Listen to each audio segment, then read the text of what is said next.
Ouais. On va essayer aujourd'hui de terminer par cette présentation. C'est l'apport de l'échographie dans la gestion de l'état hémodynamique chez le polytraumatisé et j'ai choisi comme modèle l'état de choc traumatique. Et j'ai choisi comme modèle aussi l'apport de l'échographie cardiaque dans la gestion de l'état hémodynamique chez un malade polytraumatisé. Parce qu'on a pas mal de moyens qu'on dispose actuellement. Comme moyen de monitorage, il n'y a pas que l'échographie. Il y a le VIMIL, il y a le SWAN, il y a d'autres moyens qu'on dispose. Voilà, et cathéter artériel, la delta PP, on peut avoir un indice, c'est la delta PP, et on peut faire la gestion de la volie chez votre malade, moyennant en utilisant cette colonne. Cathéter de soins GANS, les nouveaux moyens de monitorage, le système PICO, le VIMIL. Donc, on a pas mal de moyens qu'on dispose actuellement, le VIMIL et le système PICO. L'échodoppler transcrânien et on finit par l'échographie cardiaque. Avec des images d'échographie. Classiquement, dans l'état de choc post-traumatique, il y a au moins 4 étiologies qui sont essentielles, qui peuvent expliquer un tableau d'insuffisance circulatoire aiguë post-traumatique. Et parmi ces étiologies, ce sont le choc hypovolémique et particulièrement le saignement qui est responsable d'un état de choc hypovolémique. Deuxième chose, c'est le pneumo ou bien l'hémothorax ou bien la combinaison des deux. Et généralement, c'est un pneumothorax en gauche clair.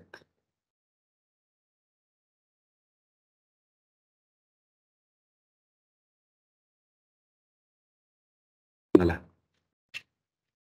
Bon. Donc, pneumo-hémothorax compressif qui est responsable d'un tableau de purgatoire et un tableau d'insuffisance cardiaque, insuffisance respiratoire aiguë qui explique l'état de choc post-traumatique.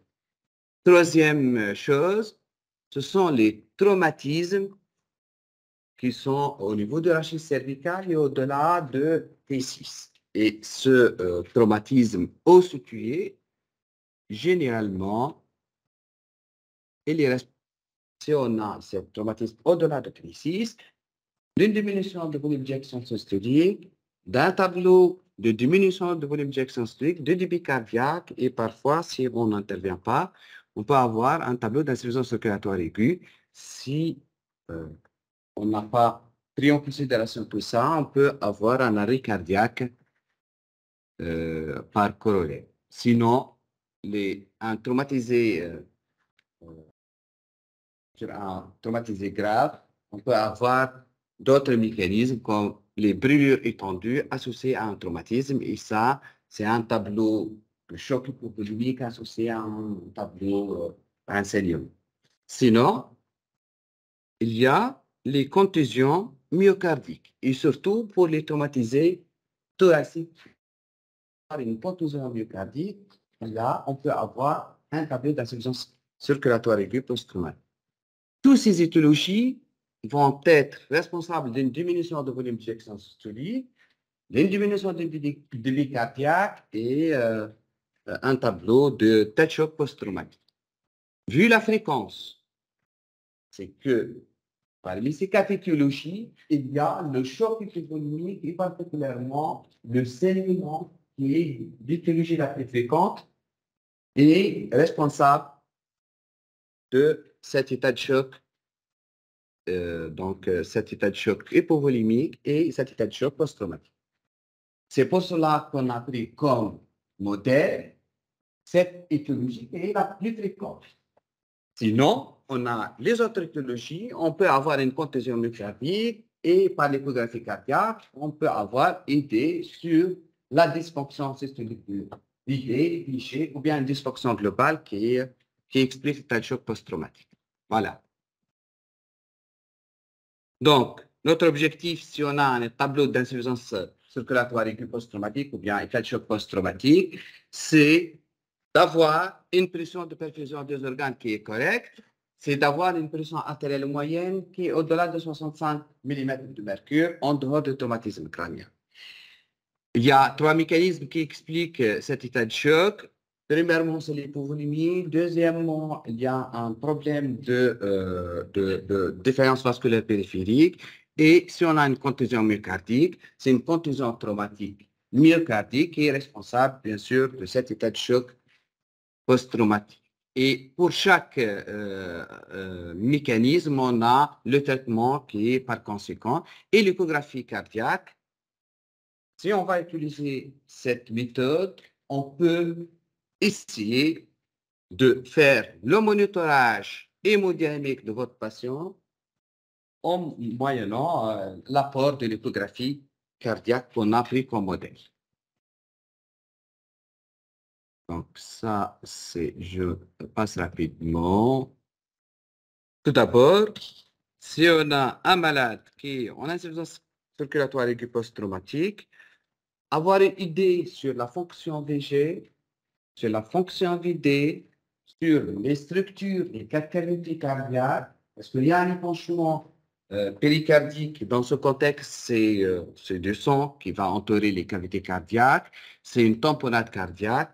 Déjà, avec l'étude, la fonction cardiaque globale, vous avez déjà idée sur cette dysfonction cardiaque, elle est systolique, elle est diastolique, ou bien c'est tout simplement, c'est une tamponnade péricardique, c'est de l'épanchement qui va obstruer les cavités droites initialement et après on va avoir un désamorçage cardiaque. Bien sûr, la FEVG, on peut la mesurer par la simple étude 4 cavités et on va mesurer le volume télédiastolique de VG et le volume télésystolique de VG. On va faire ce rapport, volume télédiastolique de VG moins volume télésystolique de VG sur le volume télédiastolique de VG. Vous allez avoir la fraction d'éjection de ventricule gauche qui est normale au-delà de 60%. 60%. 60%. Voilà. Il y a d'autres moyens, il y a un peu plus sophistiqués. On peut avoir des dysfonctions cardiaques, bien sûr, qui n'est pas visible par la simple mesure de la FEVG, par la méthode Simpson qu'on a utilisée pour mesurer le volume. Il y a actuellement ce qu'on appelle le strain ou bien le speckle tracking et on peut avoir une étude de la dysfonction systolique de VG avec une FEVG par la méthode Simpson qui est correcte.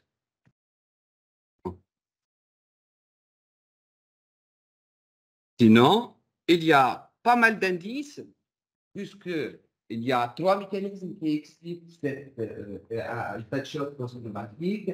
D'une part, c'est l'hypovolémie, et particulièrement c'est le saignement dans ce contexte. Deuxième chose, probablement, il y a un problème de vasomotricité vasculaire. Et si on a une contusion myocardique, c'est le troisième mécanisme. Donc, allez étudier les indices statiques, les indices dynamiques pour dire que votre malade il est bien rempli ou bien il n'est pas bien rempli, mais c'est un remplissage. Est-ce que votre malade dans la courbe de Frank Starling sur la partie initiale ou bien la partie deuxième partie ou la partie là c'est un malade qui est précharge dépendant, c'est un malade qui n'a pas besoin de remplissage, c'est la partie donc plateau. Eh bien, on va utiliser des indices, initialement des indices statiques, qui vont discriminer les malades qui sont répondeurs aux malades qui ne sont pas répondeurs au remplissage vasculaire par des cristalloïdes ou bien des colloïdes. Il y a un indice qui est facile qu'on peut utiliser, tout simplement, c'est l'intégrale temps vitesse. On va mettre la coupe 4 cavités, on va faire un PTH un peu en bas, et on va sortir la cinquième cavité, c'est la chambre de charge de VG. Et on va faire un Doppler pulsé sur 1 cm sur les sigmoïdes aortiques, eh ben, on va mesurer l'intégrale temps de vitesse de ce flux sanguin qui va passer par la chambre de chasse. Ça, c'est un indice qui est statique. À l'état normal, c'est 14 à 20 cm à l'état normal. Si vous avez cet indice qui est inférieur à 14, en dehors d'une dysfonction systémique, c'est un malade hypovolémique, moyennement que cet indice il est statique. Donc, c'est la valeur absolue qui va compter. Mais par contre, si vous allez faire des manœuvres de remplissage, cet indice seul n'est pas suffisant pour dire que votre malade est précharge dépendant ou bien précharge indépendant. C'est les limites des indices statiques. Sinon, en faisant un Doppler pulsé sur le profil mitral, eh ben, vous allez avoir un autre indice qu'on appelle le rapport E sur A. Et ce rapport E sur A, c'est le profil mitral de votre malade. Et ce rapport E sur A peut varier en fonction de la volémie de votre malade. Au milieu, c'est normal. E sur A, il est inférieur à 1. Si vous êtes devant un malade qui est en hypovolémie, en dehors des faux positifs de ce rapport, si le E sur A il est inférieur à 1, on a 0,8, 0, vous êtes devant un malade hypovolémique, bien sûr, moyennant, il y a des limites à ce rapport pour dire que votre malade est hypovolémique. Sinon, si vous êtes en hypervolémie, votre malade n'a pas besoin de remplissage, vous allez avoir ce rapport E sur A, il est supérieur à 2, voire 2,5. Et bien sûr, c'est de ce rapport, il y a des limites, surtout si vous utilisez ce rapport comme valeur absolue. Bien. Tout ça, en milieu, c'est la valeur normale. En jaune, c'est un malade en hypovolémie. Et en rouge, c'est un malade en hypervolémie. Cet indice, il est, bien sûr, n'est pas valide tout le temps parce que tout simplement, ce rapport E sur A, chez 85% de vos patients, il est inférieur à 1 chez des malades plus de 70 ans. Ce n'est pas un rapport ou bien un indice qui peut vous discriminer vos malades en hypovolémie ou bien en hypervolémie. Donc, c'est les limites de cet indice. Et même l'amplitude de l'onde E, elle varie aussi à l'état normal, elle est entre 0,7 et 0,9. Il y a dans une étude que si votre onde E elle est inférieure à 0,65 dans cette étude randomisée contrôlée, ce rapport de l'onde E, l'amplitude de l'onde E inférieure à 0,65, vous êtes devant un malade qui est en hypovolémie. Et ce rapport, l'amplitude de l'onde E inférieure à 0,65, ça permet de discriminer les malades hypovolémiques par rapport aux malades non hypovolémiques, par rapport à d'un malade qui va répondre au remplissage par rapport au malade qui ne va pas répondre au remplissage. Et même l'amplitude de l'onde E, on peut l'utiliser si vous faites un remplissage, par exemple, dans la première partie ici. Donc, l'amplitude de l'onde E, elle est à 0,33 mètres par seconde. On fait un remplissage par 500 ml de cristal humide ou alcool humide. L'amplitude de l'onde E va augmenter. Par corollaire, l'efficacité aortique va augmenter et vous pouvez faire un remplissage et cette onde E, l'amplitude va augmenter jusqu'à une limite. Mais, comme ce rapport, il est, voilà, l'amplitude de l'onde E et sa corrélation avec l'amplitude de l'ETV, voilà, entre l'intégrale temps vitesse correspondant à l'amplitude de l'onde E, bien sûr, il y a des limites. Si votre onde E elle est très basse, vous êtes bien sûr devant un malade qui peut répondre au remplissage, mais pas tout le temps qui va répondre au remplissage. Parce que c'est un indice statique. Il y a même cette amplitude de l'onde E qu'on peut utiliser, par exemple, si on va faire dans des études, on fait par exemple une définition chez un malade qui a une insuffisance rénale. Donc, diégélisé, on mesure l'onde E, on fait une diélisation après 4 heures de dialyse et on mesure l'onde E après la séance de dialyse. Et vous allez voir que cette onde E va changer d'amplitude. Mais cette valeur, toujours, elle n'est pas toujours un indice qui va vous discriminer les malades répondeurs aux malades non répondeurs. Et même le rapport E sur A, s'il est très élevé, vous êtes devant un malade qui n'a pas besoin de remplissage parce que E sur A supérieur à 2, vous êtes devant un malade qui n'a pas besoin de remplissage et vous êtes sur la partie plateau de la courbe de Frank-Starling. Et l'onde E sur A a été corrélée à une PAPO qui est très élevée. Donc, votre malade n'a pas besoin de remplissage. Chassons que chez les sujets jeunes et sportifs, l'onde E peut être supérieure à 1 mètre par seconde à l'état physiologique. La calèche, ce sont des indices qu'on appelle des indices statiques qui font le PVC بالضبط. Le PVC a une valeur discriminante qui est haute. Elle est très basse. Mais au milieu, vous n'êtes pas sûr que votre malade a besoin d'un remplissage. Bien. Dans ce cas, vous êtes obligé de regarder les indices qu'on appelle les indices dynamiques. Qui ont plus de valeurs, qui sont valides et qui semblent plus fiables. Ça, c'est la courbe de Frank-Starling et le rapport E sur A. Par exemple, dans la partie où la zone de précharge dépendance est initialement, E sur A, elle est inférieure à 1. Bien sûr, on doit de la relaxation de votre malade, dysfonction gastrique type 1. Et à la fin, une partie plateau, E sur A, elle est supérieure à 2. Au milieu, vous êtes pas sûr que votre malade a besoin de remplissage. Et sachez que la majorité de vos malades sont dans la partie qu'on appelle la zone grise. Donc, ces indices ne sont pas valides à 100%. Et du coup, il faut voir les indices qu'on appelle les indices dynamiques. Et les indices dynamiques découlent de l'interaction de poumon chez votre malade qui est sous ventilation mécanique, bien adapté au respirateur et en rythme sinusal. Il a un thorax qui est fermé, il n'a pas de drainage thoracique ou bien de drainage dynamique. Et à l'état normal, pendant l'insufflation de votre respirateur, il y a ce qu'on appelle, il y a le vaisseau intrathoracique, il y a aussi la valve cave inférieure qui est extra-thoracique dans la partie abdominale. Et du coup, à l'insufflation, vous allez faire comme un obstacle au retour du jeûne. Parce que tout simplement, la partie que vous allez explorer au niveau de la valve cave inférieure, c'est la partie extra-thoracique. Et du coup, pendant l'insufflation, c'est comme un obstacle.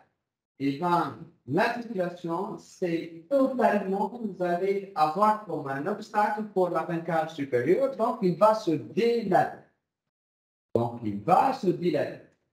Et puisque à l'insufflation, il y a une augmentation de la pression intrathoracique, et du coup, on va diminuer le retour veineux. On va diminuer, en fin de compte, la précharge du ventricule droit. Donc, à l'insufflation, le ventricule droit et sa précharge ou bien son retour veineux va baisser à l'insufflation. Du même, pour à l'inspiration, voilà, à l'insufflation du respirateur, il y a des vaisseaux qui sont intrathoraciques, qui sont des vaisseaux post-ventricule droit, qui l'artère pulmonaire. À l'insufflation, vous allez écraser ces vaisseaux et là, vous allez augmenter les résistances vasculaires pulmonaires. Donc, vous allez augmenter ce qu'on appelle la post-charge du ventricule droit. Donc, à l'insufflation, vous allez baisser le retour veineux, vous allez baisser la recherche du ventricule droit et vous allez augmenter la recherche du ventricule droit. C'est pour cela qu'on appelle, dans les vocabulaires, que la ventilation est militaire. On va diminuer le retour veineux, on va augmenter les résistances post-ventricule droit. Par contre, c'est bénéfique pour le cœur gauche, tout simplement parce que ce qui vient au ventricule gauche, c'est celui qui vient au ventricule droit. On demande un champ particulier. D'accord. Si le retour veineux, la précharge du ventricule droit, il est déjà bas dû à la ventilation mécanique.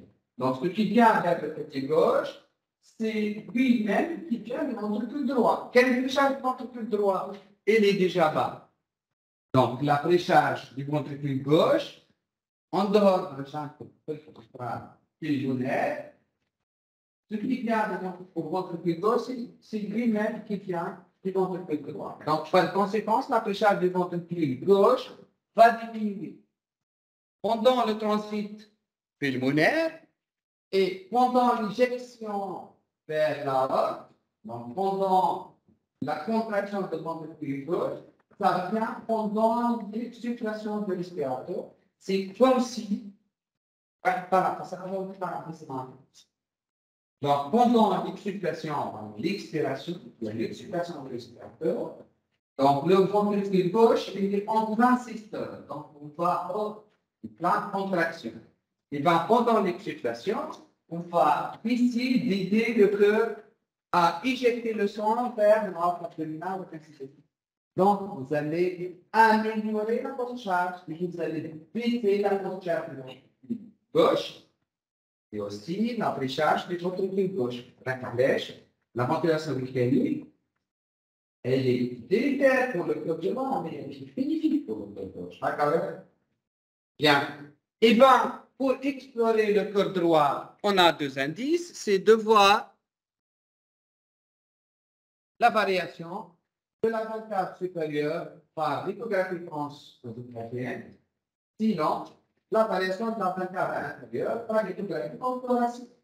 Par contre, pour le cœur gauche, j'ai besoin de mesurer le volume, en fin de compte, le volume d'éjection systolique, qui est lui-même l'ITV sous-aortique fois la surface.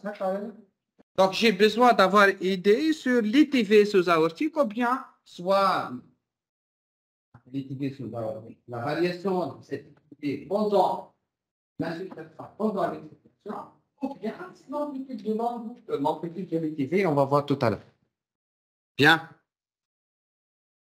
Si on va maintenant pour explorer la partie droite, le cœur droit. Donc, j'ai besoin d'avoir idée sur la variation du diamètre de la vente cave inférieure et du diamètre de la vente cave supérieure. Vente cave inférieure, j'ai besoin de faire une échographie transthoracique. Par contre, vente cave supérieure, j'ai besoin de faire une échographie transosophagique. Camille, me laisse le cœur droit. Cœur gauche, j'ai besoin de mesurer l'ITV ou bien l'amplitude. Et bien, pour la vente cave inférieure, c'est extrathoracique, parce qu'à l'échographie transthoracique, vous allez mesurer la partie qui est extrathoracique. Est-ce que c'est clair? Donc, à l'insufflation, il va se dilater. Et on parle d'indice de distensibilité. Bien. Donc, on a besoin de mettre la sonde de voyant vers la partie céphalique et on va faire une translation au niveau de la vente cave inférieure à droite. Et bien, on va visualiser l'oreillette droite de l'embouchement de la vente cave inférieure et on va mesurer cette variation de diamètre entre l'inspiration et l'expiration. Sinon, pour la vente cave supérieure, j'ai besoin de faire une échographie transosophagienne pour mesurer la variation du diamètre de la vente cave supérieure.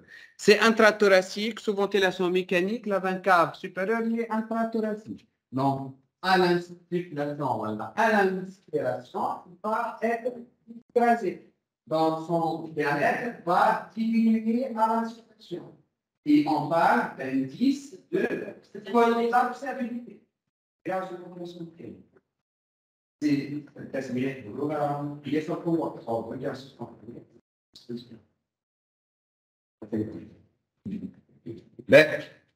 donc, on parle d'indice de distensibilité de la vente cave inférieure et indice de collapsabilité de la vente cave supérieure. Est-ce que c'est clair? Très bien. Donc, vente cave supérieure, on va la visualiser. Échographie transosophagienne. Au niveau de l'œsophage supérieur, on est avant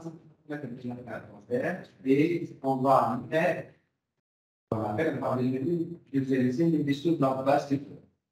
On va voir la cloche, 24 à l'huile et la tête pulmonaire, la branche droite, la branche gauche tronquée, et on va voir ça dans les images.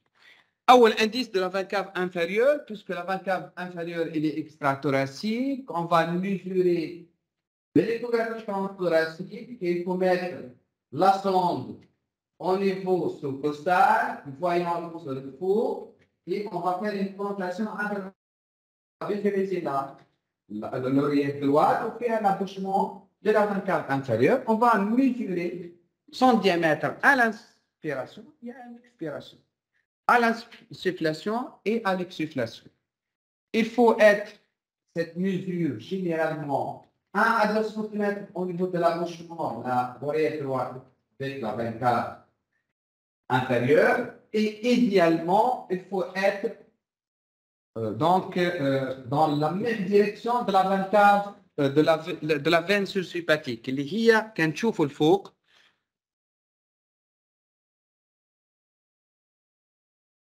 الهوني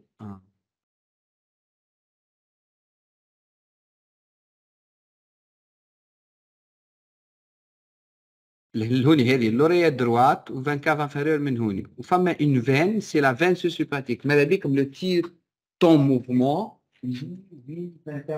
veine sursipathique pour avoir une variation du diamètre de la veine cave inférieure من هوني à l'insufflation il se dilate à diamètre أكبر et à l'exsufflation il se collate.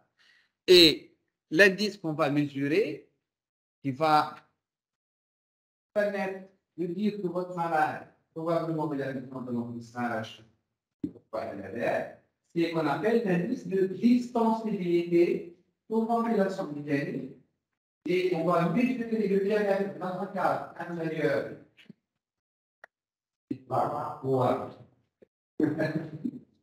Donc, on va mesurer.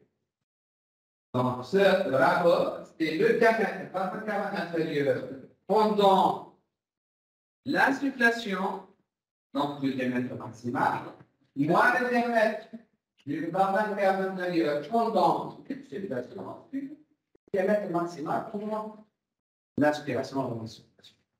Et le cutoff, quand la hâte au diamètre maximum, 1 sur max, le cutoff c'est 18 pour la veine cave, 18% pour la veine cave inférieure, non? 18% pour la veine cave inférieure. Attends, pour après le 18, le malade probablement il a besoin de l'antécédent. À le 18, le malade n'a pas besoin de l'antécédent. 100%. Mais, ça c'est pour simplifier. Ça, c'est pour la veine cave inférieure. Et avec une bonne sensibilité, une bonne spécificité, bien sûr. 18%, c'est le cutoff d'indice de distensibilité. Si vous utilisez diamètre maximal moins diamètre minimal sur le diamètre maximal. Et ça va permettre de discriminer les malades répondeurs par rapport aux malades non répondeurs. Sinon, on peut utiliser l'autre formule négative delta TP. On va mesurer le diamètre maximal à l'inspiration, moins le diamètre minimal à l'inspiration sur la moyenne. Ça, si vous trouvez l'esquive delta TP, donc attention à la formule que vous utilisez. 18% si vous mesurez diamètre max moins 1000 sur max. Par contre, si vous mesurez ce rapport sur la moyenne, c'est 12%. Bien sûr, si vous utilisez cette formule, il faut que le malade soit utilisable. Il faut qu'il soit bien adapté au respirateur. Il faut que son volume courant au-delà de 6 litres par kilo.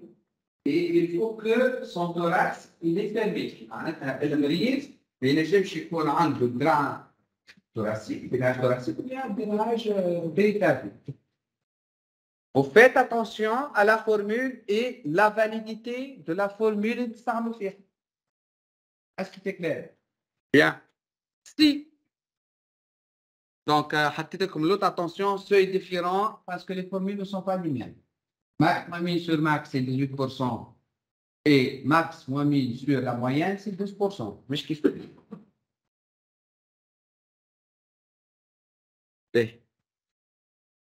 Si vous êtes devant un malade niveau en spontané, un autre modération mécanique, si vous utilisez la formule max moins 1000 sur max, déjà on parle d'un disque pour la 24 antérieure. On parle d'un disque pour la stabilité. En modération spontanée, c'est pas le contraire que la modération mécanique. Vous parlez d'un disque pour la stabilité en modération spontanée, il fallait utiliser un seul cutter. Il vaut plus de 40% si vous utilisez la formule max ou 8 sur max. Tout simplement parce qu'en modération spontanée, ici, je vais mesurer le diamètre dans la carte inférieure et je vais mesurer la gaine dans la taxe de diamètre. Et bien, il peut que la gaine sont interconfondues. Et du coup, le cutter, c'est 40%. Pas des chemins. On a augmenté les seuils pour dire que vraiment, au-delà de 40%, pour dire que le malade est hypovolimique. Et seulement si ce rapport est supérieur à 40%. En attaquant le 40%, vous pouvez dire que votre malade est hypovolimique. Ça est un spontané. En rotation mécanique, 24 inférieur, 18%. Maximum 8 sur max. Et 12% qu'un maximum 1 sur la moyenne. Modération mécanique. Modération mécanique. Si vous utilisez cette. Donc, le diamètre de la 24 inférieure, utilise par un cardio. En modération spontanée, il faut que, quand déjà on parle de collapsabilité de la 24 inférieure, donc j'indique de sensibilité pour modération mécanique. Et le product, c'est plus de 40%. Et seulement plus de 40% pour dire que votre malade est hypovolimique. Mais sinon, en échographie transœsophagienne, eh bien, je peux mesurer la variation de la 24, du diamètre de la 24 supérieure. Et là, j'ai besoin de la sonde échographique transœsophagienne de positionner au niveau de l'œsophage supérieur. C'est au niveau de la base du cœur, et vous allez avoir, bien sûr, cette image. Cette image, elle est là. Donc, ça, c'est l'aorte ascendante. صغيرة بالكل هذيك triangulaire, c'est la 24 supérieure. Et ça, c'est l'artère pulmonaire, le tronc de l'artère pulmonaire. Sa branche droite, elle est là. Et sa branche gauche, elle est tronquée. Donc, fait le base du cœur, déjà, l'image est dit. Tout en restant, l'échographie transœsophagienne, là, c'est l'échographie. Alors, c'est l'échographie transœsophagienne. Et puis l'autre, là, et ben, il y a 3 mots qu'on peut utiliser pour visualiser la meilleure image. أول حاجة احنا balayage posterieur, en balayage à droite et à gauche, on forme l'angle que fait les ultrasons, aujourd'hui, sonde en distal, avec la sonde, qui varie de 0 à 80 degrés. Et cet angle, elle est là. شفت هنا لهوني ثم دمي سيركل تبدا من الزيرو كتعود انت حاط الصوند معديها sans changer d'angle. Si je vais couper la 24 supérieure, on coupe longitudinal. L'angle est كان 0 tout en restant نفس التوزيع du niveau de l'œsophage supérieur. Je vais changer l'angle 90 degrés. كان تبدو الفوق l'angle ولات ها هي شفتوا كل ايكويل هوني ولات 80 هي 93 mais 90 degrés. Donc vous allez couper la 24 supérieure en coupe longitudinale. C'est tout simplement.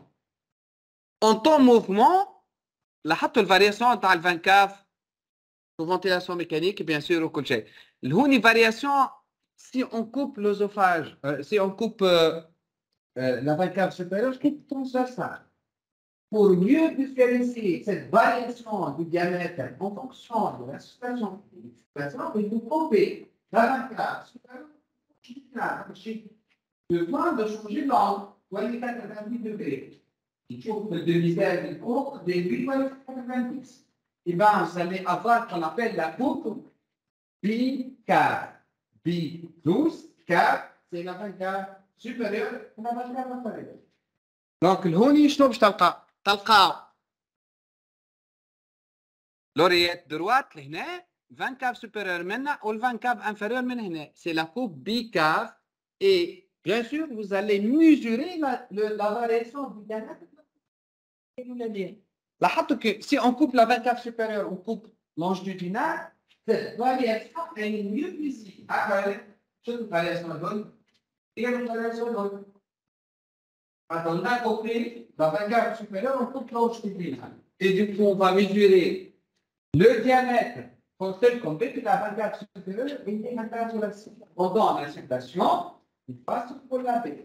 Pendant l'expiration ou l'expiration, il passe sur le diamètre. Donc, je vais mesurer ce qu'on appelle l'indice de collapsabilité de la vancave supérieure. Si vous utilisez la formule max moins min sur max, l'autre mode 18 fois 2 fois le principe. Max moins min sur max. 18, l'autre 36 et tout. Est-ce que c'est clair? Donc, 18, vancave inférieure, fois 2, 36, vancave supérieure. L'autre avec l'indice de distensibilité pour la difficulté de la figure. Si vous utilisez la formule diamètre maximal moins diamètre minimal sur le diamètre maximal. Est-ce que c'est clair? Voilà, c'est la formule هي بيدها. الكوب هذه راه سي تيبيك نتاع كوب بازيكور. نحطيكم في الوسط. هذاك في الوسط. Prendre la tête lunaire, branche droite et la branche gauche tronquée. Ça, c'est spécifique de la coupe base du corps. Elle est aux alentours de 20 à 25 cm des arcades dentaires. Si vous allez couper la 20 cave supérieure en coupe longitudinale, vous allez avoir la coupe bicave. L'oreille droite في الوسط, 20 cave supérieure, 20 cave inférieure. Et vous allez avoir, bien sûr, le diamètre et la variation de ce diamètre qui est même en coupe transversale. Si vous allez utiliser la formule max moins min sur max, c'est 18 fois 2, 36, avec une sensibilité, une spécificité R sur la faute qui est bonne. Donc, 20 cave inférieure, 18%, 20 cave supérieure, 36%, si vous utilisez la formule max moins min sur max. وتبقى هو بيدي sur cutoff le 12%. Utilisez quel que soit 24 ans, 24 sur 12%, si vous dites que c'est la moyenne, maximum sur la moyenne, 10%, pourquoi 12% pour 24? Par contre, si vous utilisez diamètre max, diamètre min sur diamètre max, 18% l'autre, 36% fois 2, 36% au niveau de la 24 supérieure. Et même on peut utiliser cet indice, par exemple, l'indice de collapsabilité, il est supérieur à 36%. On a fait un remplissage, on a augmenté le débit et on a un indice de collapsabilité qui est inférieur à 36% parce que, pardon, on a utilisé la formule maximum min sur max. Si vous utilisez la formule maximum min sur la moyenne, c'est 12% pour les deux. C'est bon? Donc, si on résume, 20 cave inférieur, maximum min sur max, 18%. 36% il faut. Et si vous utilisez la formule maximum sur la moyenne, 12%, quel que soit, d'accord, supplémentaire inférieure. L'entité particulière de risque en ventilation spontanée, maximum sur max, c'est 40%. C'est bon, on passe le cœur gauche, c'est rapide.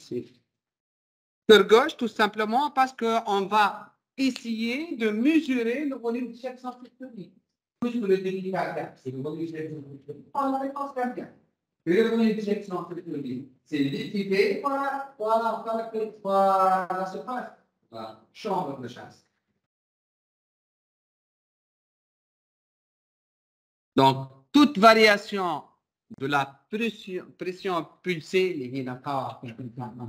c'est elle-même la variation du volume d'éjection systolique. Bien sûr. Delta PP, maximum min sur la moyenne, 13%. Presque qui fait le formule avec les 12%, qui est maximum min sur la moyenne. Mais, Toute variation de volume d'éjection systolique, parce que le volume d'éjection systolique, c'est le diamètre de la chambre de chasse fois l'ITV. Si on considère que le diamètre de la chambre de chasse il ne varie pas en fonction de l'inspiration et de l'expiration, donc c'est constant, malgré les avoir le diamètre varie. Et jusqu'à maintenant, le diamètre de la chambre de chasse, il reste 2 mètres à l'aspiration, à l'expiration. Toute variation de volume d'éjection systolique, c'est elle-même la variation de l'ITV sous-aortique. Donc, besoin, bien sûr, de faire, voilà, visualiser la coupe 5 cavités et je vais mettre le docteur fixé à 0,5 cm par cellule aortique. Et je vais mesurer l'ITV sous-aortique, qu'on appelle l'ITV sous-aortique. Et cette ITV sous-aortique, soit je vais mesurer, soit je vais mesurer l'interaction que comment ce volume d'éjection systolique varie en fonction de la situation. Donc, chez un malade en hypovolémie, cette variation et l'interaction que comment va visualiser cette variation. Eh bien, je peux mesurer qu'on appelle l'amplitude, parce que ça, c'est pendant, ça, c'est la courbe de la respiration. Ça, c'est pendant l'inspiration. Ça, pendant l'expiration. Ça, pendant l'expiration. Donc, je peux, et comme vous voyez que l'ITV, il varie en fonction de la situation, en fonction de l'expiration. Je peux mesurer le diamètre, c'est-à-dire l'amplitude de l'ITV à l'insufflation et à l'exsufflation. Et je peux l'utiliser comme moyen pour mesurer un seuil qu'on appelle la delta ou la variation de la pic de l'ITV maximale à l'inspiration, minimale à l'expiration sur la moyenne, sur la moyenne d'énergie de 12%. C'est 12%. Sinon, avec une sensibilité qui est bonne, là, au 90, au-delà de 85, c'est bon. Donc 12%, je peux dire que le malade, il est probablement, donc vous faire le remplissage, à 12%, à 12%, le malade n'a pas besoin de remplissage, peut-être il a besoin d'introduire un vasoconstricteur, d'introduire une autre pour la machine. Sinon, je peux mesurer carrément l'ITV.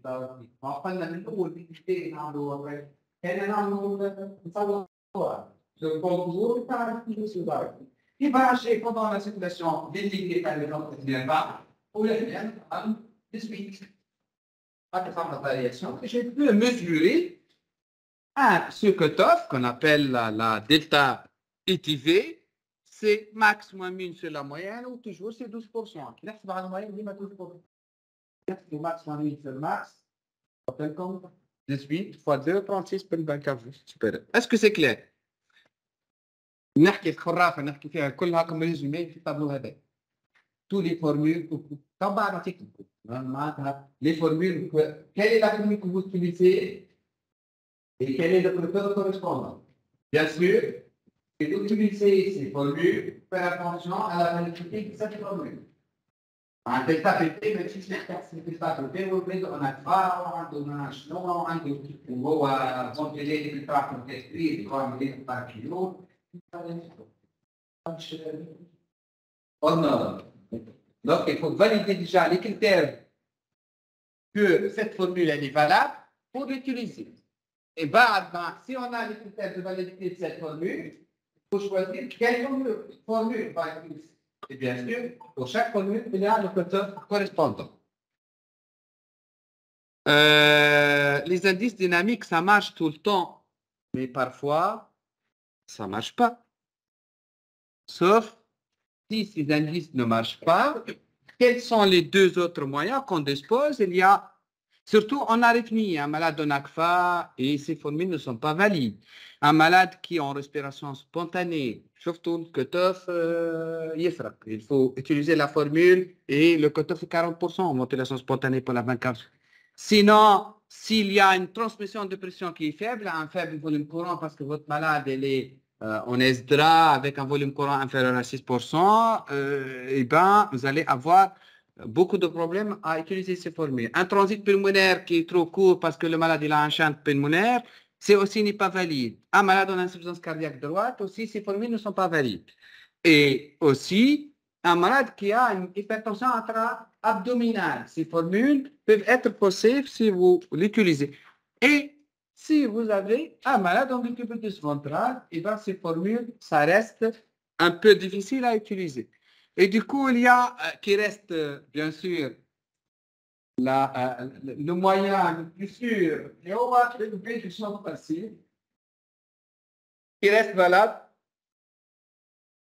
Eh bien, on va faire comme si on va mimer un remplissage, un auto-remplissage par le sang du malade.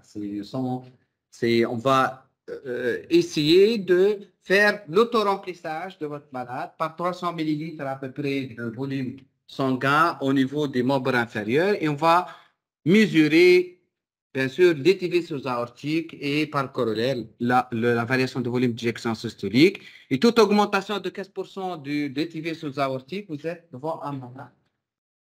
Par cette manœuvre de champ passif, que votre malade il est probablement précharge dépendant et nécessite un remplissage. Sinon, parfois, on est devant un malade qui est en hyperpression intra-abdominale parce que on est devant un malade comme ça. Oui, في البلوك وتعرف سقيم الراس الجان وبيان عملها بالتكنيك بنعرف. Est-ce que cette formule elle est valide? Donc c'est un peu difficile d'utiliser cette manœuvre ou cette technique. Eh bien, on peut utiliser notre méthode qu'on appelle le test d'occlusion télé-expiratoire. Sinon, l'application du test d'occlusion télé-expiratoire, télé-inspiratoire. Surtout si on a par exemple, la manœuvre de levée de jambe, elle est difficile de l'utiliser. Surtout qui fait un hacker. Eh bien, tout simplement, si vous faites une pause télé-expiratoire, vous allez arrêter le cycle inspiratoire qui est prochain. Et du coup, on va augmenter la pression. Parce que pendant la circulation, on va diminuer la pression. Si vous arrêtez pendant le cycle pause télé-expiratoire. Donc, on va arrêter ce phénomène, on va arrêter cette interaction cœur-poumon et du coup, on va avoir une absence de diffusion de précharge. C'est comme si une augmentation de précharge. Et par conséquent, une augmentation de volume d'éjection systolique, puisque ce qui vient au ventricule gauche, c'est lui-même qui vient du ventricule droit. Eh bien, on peut mesurer qu'on appelle la variation de l'étivé. Si vous allez avoir, si vous faites une augmentation de de 2% de l'étivé, vous êtes sûr que votre malade, probablement, il a besoin de remplissage. Mais, si cette variation est 9%, attends, 9%, l'étivé va, 22,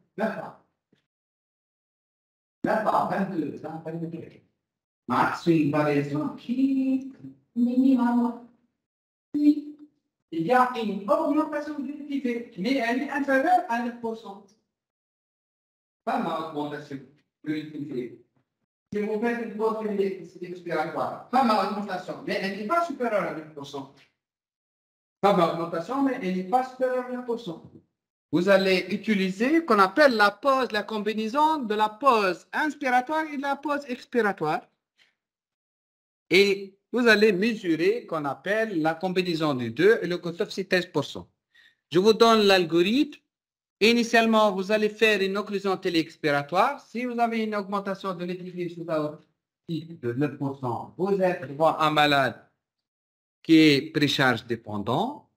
Sinon, si vous avez une augmentation de l'étivé, mais cette augmentation, elle n'est pas supérieure à 9%.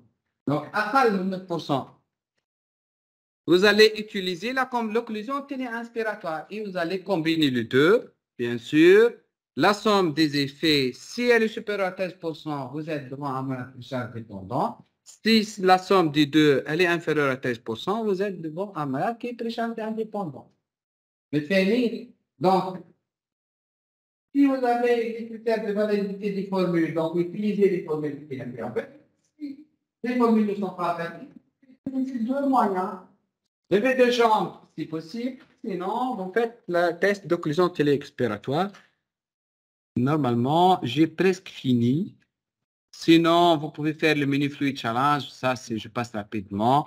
Sachant que il n'y a pas que l'échographie cardiaque qui m'ont fait comme l'autre. Il y a pas mal de moyens qu'on peut utiliser. On fait l'échographie neuropulmonaire. L'échographie neuropulmonaire peut vous donner, par exemple, le diagnostic d'un pneumothorax complicité. Là,